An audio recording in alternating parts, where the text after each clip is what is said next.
Hello, and thank you for joining me today on Baha'i 101. I'm Ian, and in this video, I want to tell you the story of how the Baha'i faith spread from a small living room in Shiraz, Iran, to every corner of the planet Earth. This is the history of the Baha'i faith. Let's get into it.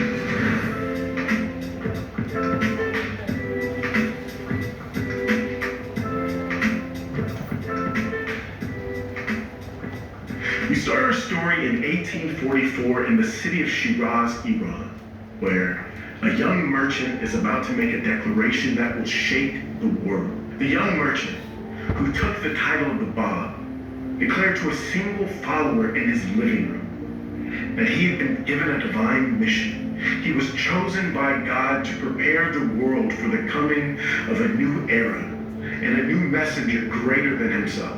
The Bab's teachings became the foundation of a distinctly new faith, which departed drastically from Islamic orthodoxy. The faith spread like wildfire among the people of Persia, attracting both the illiterate and the most learned members of society. His followers became known as Babis, and in just 5 years, over 100,000 souls came to recognize the Bab and declare their allegiance to him. This scared the religious and governmental authorities. They did everything they could to repress the new faith. In the 10 years that followed, 20,000 of his followers were tortured and executed. The Bab himself was publicly executed in 1850, just 6 years after his declaration. After his execution, some of his followers managed to retrieve his body and kept it hidden. 50 years later, his holy body was enshrined in Haifa, Israel, becoming a holy pilgrimage destination for Baha'is around the world. The Bab's central teaching was that a new messenger would come to the world to lead humanity into the day of peace promised in all the world's religions. Baha'is believe that Baha'u'llah is the promised one that the Bab foretold.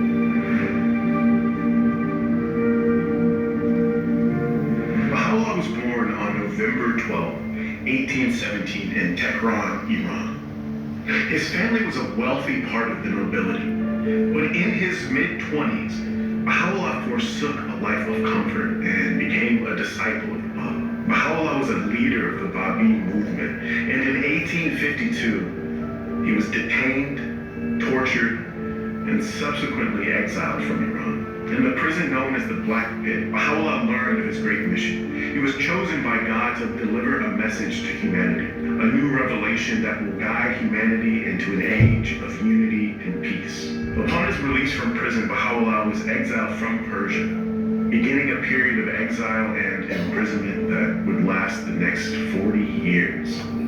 He was exiled first from Tehran to the Ottoman city of Baghdad, then to the cities of Constantinople, Adrianople, and finally to the prison city of Akka in Israel, which he called the most great prison. In 1863 in Baghdad, Baha'u'llah declared to the world that he was the messenger of God foretold by the Bab.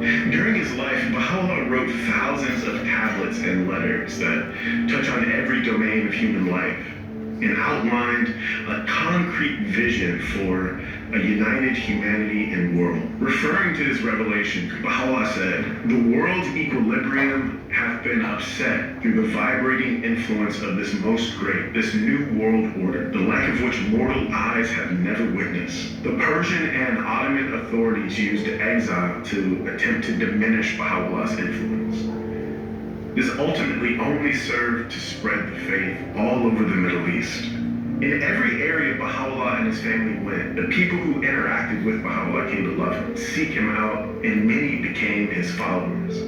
This period saw people from Arab, Sunni, Jewish, Zoroastrian, Levantine Christian, and Indian Persian backgrounds embrace this new faith and spread to neighboring countries.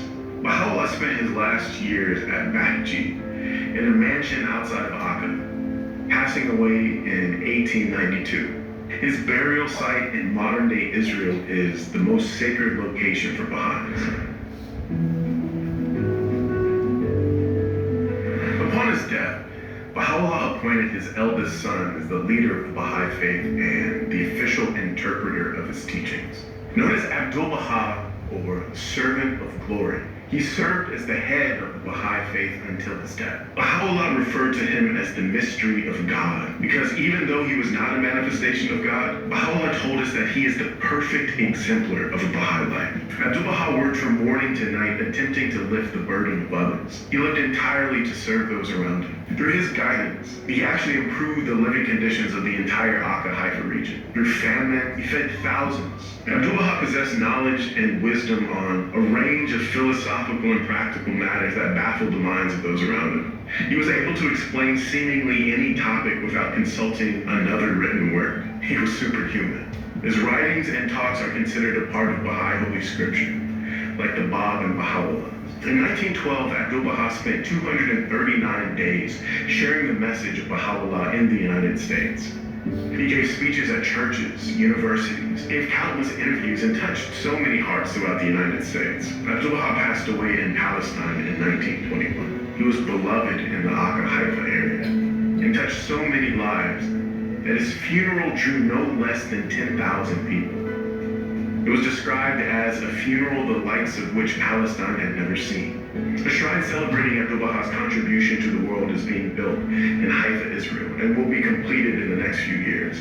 Abdu'l-Baha oversaw the continued spread of the faith throughout the Western world. By the end of Abdu'l-Baha's life, estimates put the population of the faith at around 100,000 people.